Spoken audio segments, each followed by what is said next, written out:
Stay tuned now for a half hour of excitement, thrills, drama, and glorious entertainment. But first, here's Fractured Flickers. 1, 2.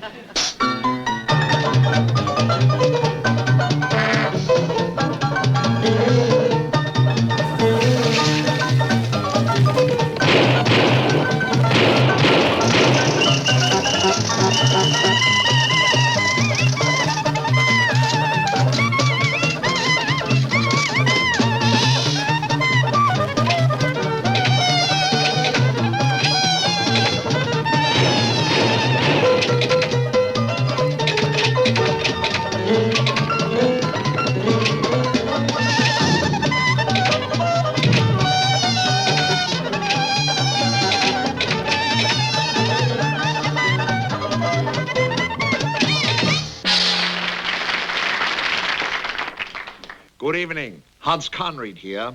It's time again for Fractured Flickers, the best-kept secret since the atom bomb. And speaking of bombs, our ratings have been the subject of much discussion along Television Row the past few weeks. Well, not exactly discussion, more like derisive laughter. So I have a favor to ask of you. If you're called by a television rating service, no matter what time of the day or night, tell them you're watching Fractured Flickers. You will? Good. And if they call me, I'll tell them I'm watching you. Here it is, America. Your chance to win all the things you don't want. This week's grand prize, 3 exciting hours in Hawaii. Just tell us in your own words or less what kind of an animal this man is sitting on. Examine this picture carefully. Notice the hind legs, the front legs, and the wise head. For those who have never been familiar with this animal, here are some clues. This man is as hungry as a blank. This man has a Charlie blank in his leg. These horsemen are riding blanks. This gun is shooting blanks. Men who ride horses are called cowboys. Men who ride cows are called horse boys. This has nothing to do with the contest, but it is an interesting point. Here you see the animal being used as a beast of burden. The rider in this case is using a side saddle. Sometimes these animals are used for racing. If they win, the owner wins money. If they lose, the owners have a way of getting even. And now for a special announcement. We should like to clear up the problem we've had with the thousands of angry contestants who have come to the studio because they have not won. There are 3 reasons for failure to win. 1, wrong answers. 2, incorrect answers. And 3, disqualification for various and sundry reasons. To prevent this from reoccurring, we shall repeat contest rules. You must be over 21. You must be gainfully employed in a dignified business. You must have a pen pal in Africa. You must have served with the armed forces. You must enjoy girls' soccer games. You must be allergic.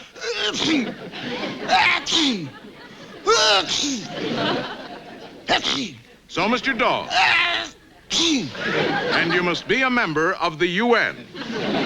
Remember, all that is required is the name of this animal.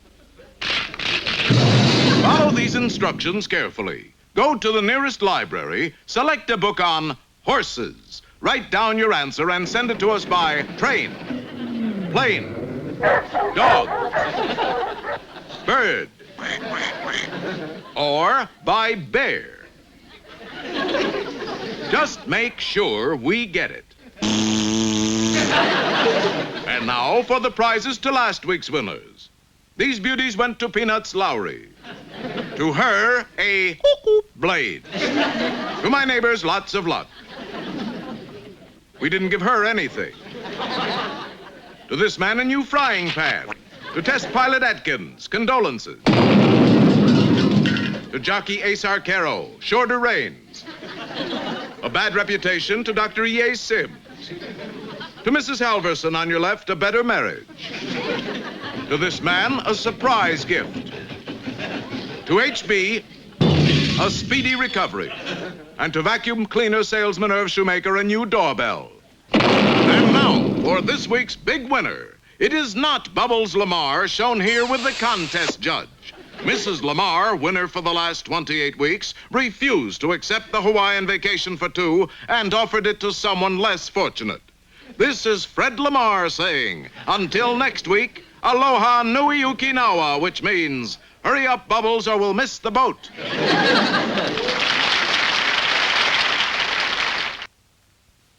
Some of you have written to ask how much it costs to insure fractured flickers against lawsuits by disgruntled silent film stars.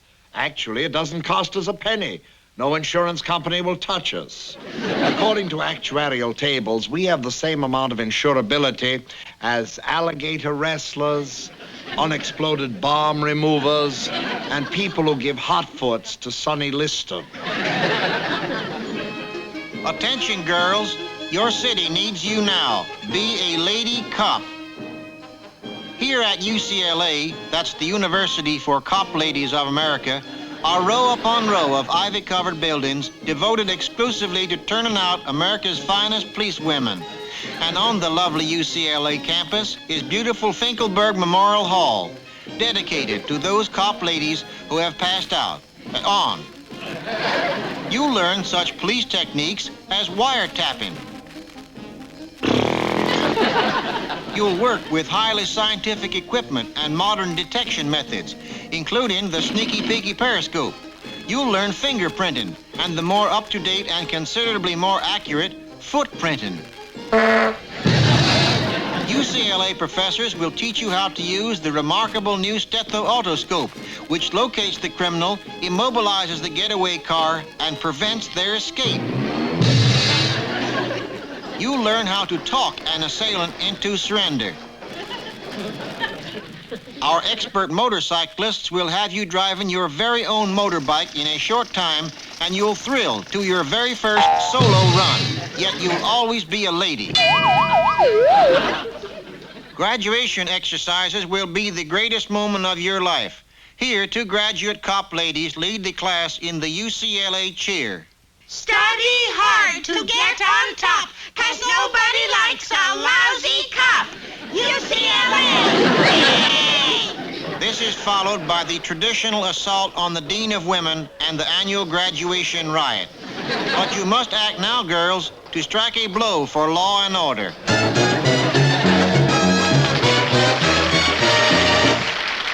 Here's an interesting letter from a Mr. R.E. Mr. Conrad, I notice that every summer you appear as a light comedian in summer stock. Every fall you appear on the lecture circuit as a serious actor doing dramatic readings. And every winter you appear on television as a buffoon or a Low Dutch comic. Which is the real you? None of them, Mr. E. The real me is the one who appears at the unemployment office every spring.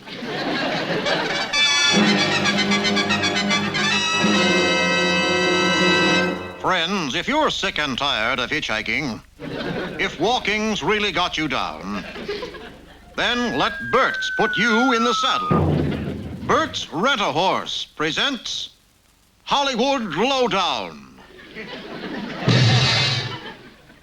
This is beautiful Puerto Tijuana as it looks today. Just a few short weeks ago, it was just a sleepy little country village like this. But now, Puerto Tijuana is booming. Because a United States movie crew's on location here, filming Kentucky Feldman's The Night of the Chihuahua. The director of this epic is the celebrated John Dallas, a man whose cool, aloof detachment on the set belies his artistic integrity. But Dallas has the respect of his crew and their affection as well. You're a real pussycat, Jackie. Other members of the company seen here taking a catered lunch on location include the swashbuckling author of the film, Kentucky Feldman. Hi-ho. Ava Gerber, who plays the hotel owner, shown here in one of her daring costumes. And teenage sensation Lolita O'Brien and her mumsy. But of course, everybody awaited the arrival on their private yacht, borrowed from the Egyptian shipping magnate Aristotle Onasser, of that glamorous couple, Cleo Niles and Dickie Bird, whose tempestuous, smoldering romance threatened at any moment to burst into flame. I say, do you smell something burning? Meanwhile, the crew is bedded down at the Tijuana Sands, a hotel which is famous for its personalized, courteous service. Okay, senor. Betty bye. These goodwill ambassadors from the north gamely sample the local bill of fare. Not to mention the native liquors. They adopt the custom of the siesta and eagerly participate in the fireworks displays during a local holiday. However, the real fireworks are taking place on the movie set, where Cleo daily brings Dickie his lunch, a pizza, and stays on for the rest of the afternoon. Director Dallas is fed up. We've been here 3 weeks and all you've done is neck. Now get that dame off the set. Oh, yeah? Well, if she goes, I go. You dig? Cool it, honey. Need the money. But personal animosities are forgotten as cast and crew gather to watch a preview of the picture itself, particularly the smashing final sequence when the old-maid school teacher, made desperate by the fact that her lover keeps dropping off to sleep in the middle of conversations, commits suicide by eating an iguana sandwich containing a live iguana. Yeah. Ooh, I knew I should have ordered pastrami. At least when you bite a pastrami, it doesn't bite back. The effect of this scene on the preview audience is unmistakable. Next day, Cleo Niles returns to her magnificent suite at the Mayo Clinic. You know, I'm gonna miss that kid. And with its glamour gone, Puerto Tijuana returns to its sleepy existence once more.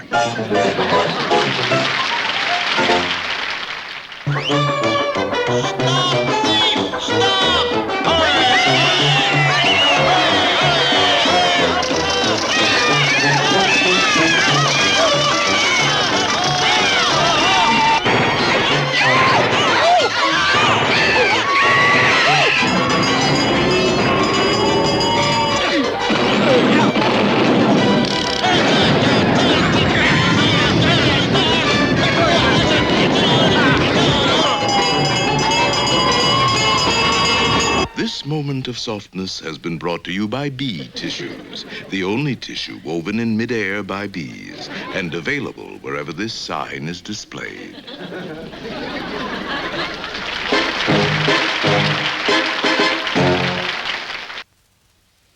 As you know, we on Fractured Flickers, like most showbiz folk, are always eager to do our part in supporting any worthy cause, provided there's enough publicity in it. Tonight we have a cause which is indeed worthy, and so right now we're going to produce an instant telethon to raise money for it. Remember the easy number to call, 0133 771 624 1183.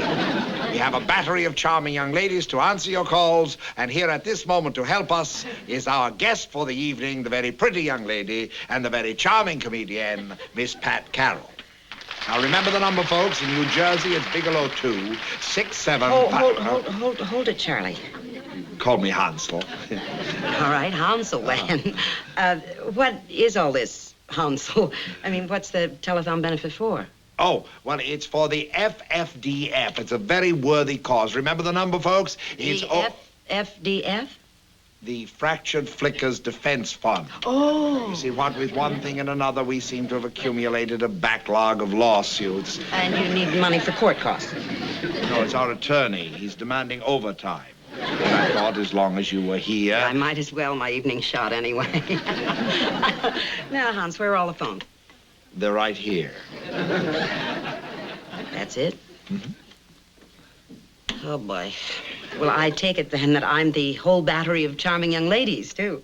Only someone such as you could carry it off, Patty Kay. Oh. Remember, every little bit helps, folks. We're waiting for your calls.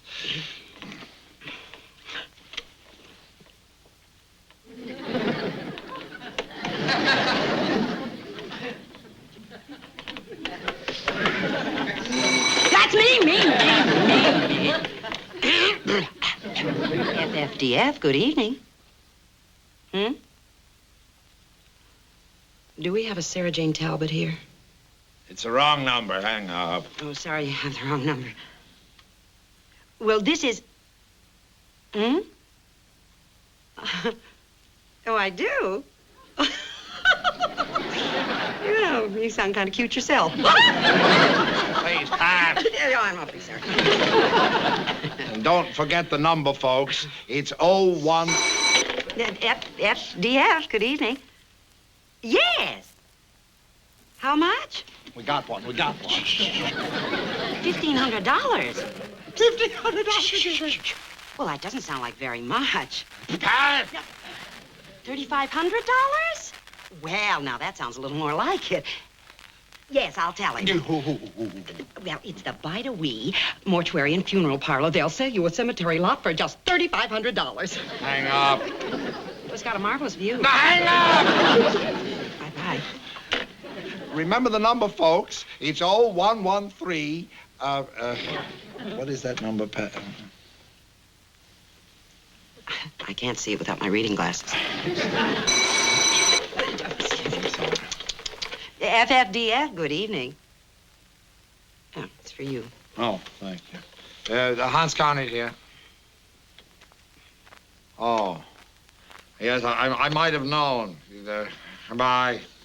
Who was it, huh? The phone company. They're cutting off the service till the bill is paid. Well, it does make it a little difficult to do a telethon. Very. Thanks anyway for trying, and good night, Miss Pat Carrol. Keep in touch, Hans. Yeah, then you folks out there, don't call us. We'll call you. Yes, from the candy store downstairs. We proudly salute the Fractured Flickers Scouts of America in the hope that the little beggars will let us alone next Halloween.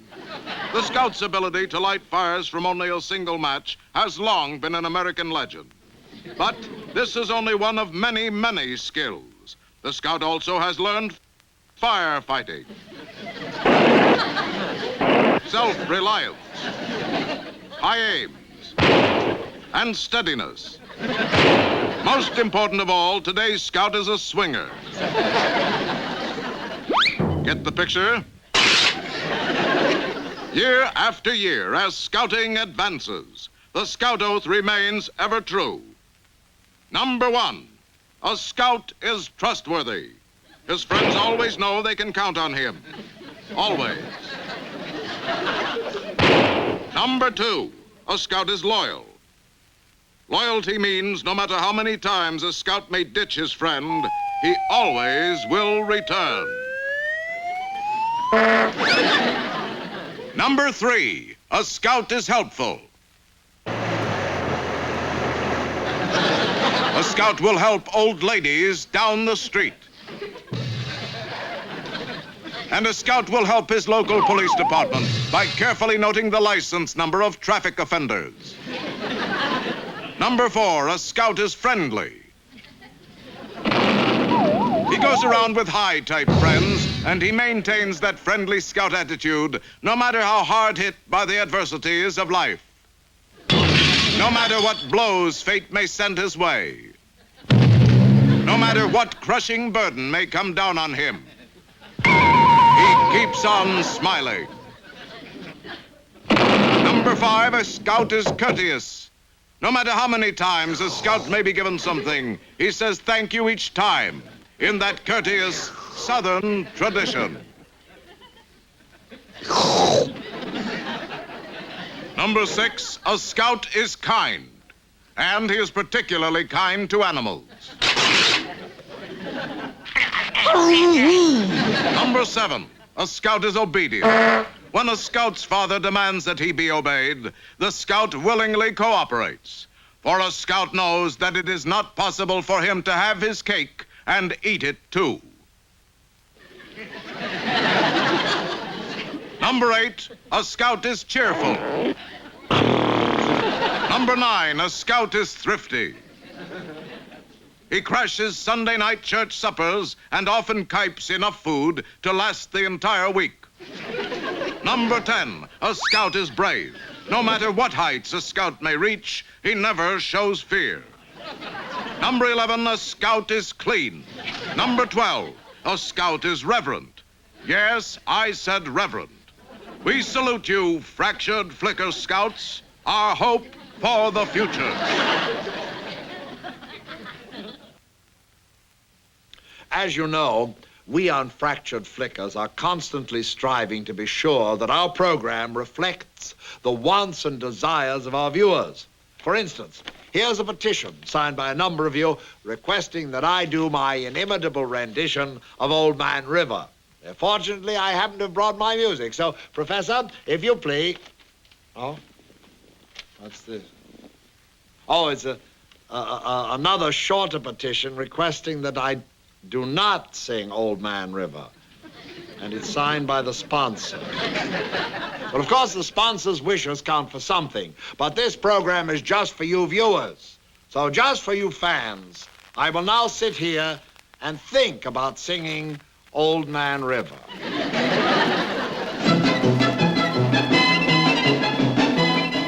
From Muncie, Indiana, ice cream capital of the world, it's the championship soda jerking contest. Here inside Muncie's biggest drugstore, 500 of the leading jerks in the world will compete for the coveted Brophy Trophy. Saturday night at the Sunday is brought to you by Hardaway Sinus Pills. Clear your sinuses the Hardaway. Maidenform Donuts. If you can't eat it, wear it. Snyder Snuff. Achoo! A little dab will do you.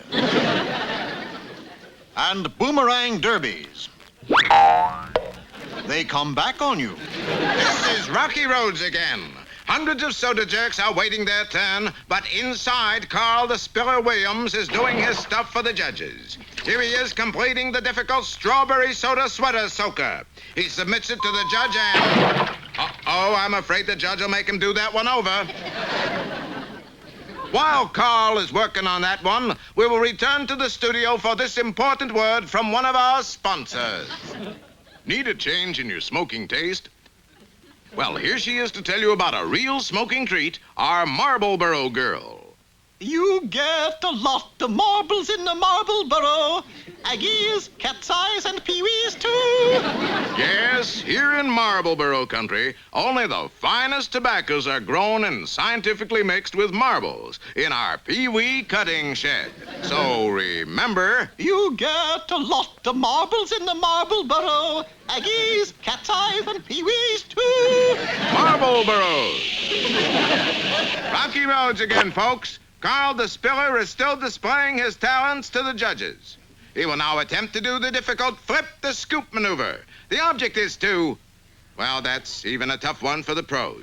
But the one thing Carl is really adept at is to pour the milk shot. The judge had his eye on that one. That's good for 10 points any day. Incidentally, these champion jerks are judged not only on their speed, but on the results of their jerking. There is one judge here that has it a little tougher than the others. He is the whipped cream judge. This is undoubtedly the most dangerous assignment in the entire contest. But back to Carl the Spiller, who is still working on that flip the scoop maneuver. That may cost him a point. Here goes the flip. He missed. No, he didn't miss. Ladies and gentlemen, we have a new world's champion jerk. It's all over but the shouting, folks. And the judges are awarding the prizes to the runners-up. Saturday night at the Sunday has been brought to you by... Gertie's Garters. They never let you down. And Mint Canyon, a mouthwash that refreshes.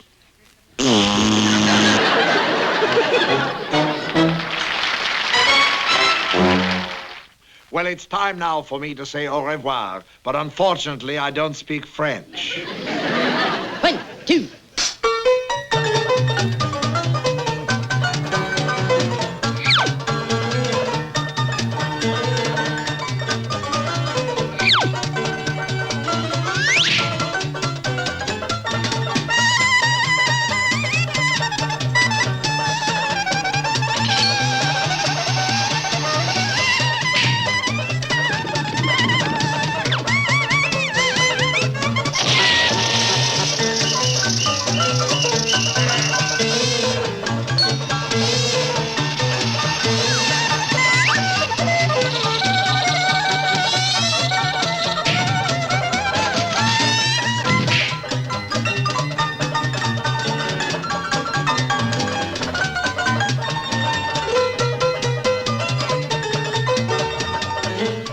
This is Hans Conried, the pride of Paramus, New Jersey, saying good night and leaving you with this thought. Aren't you glad you watched Fractured Flickers? Don't you wish somebody else would?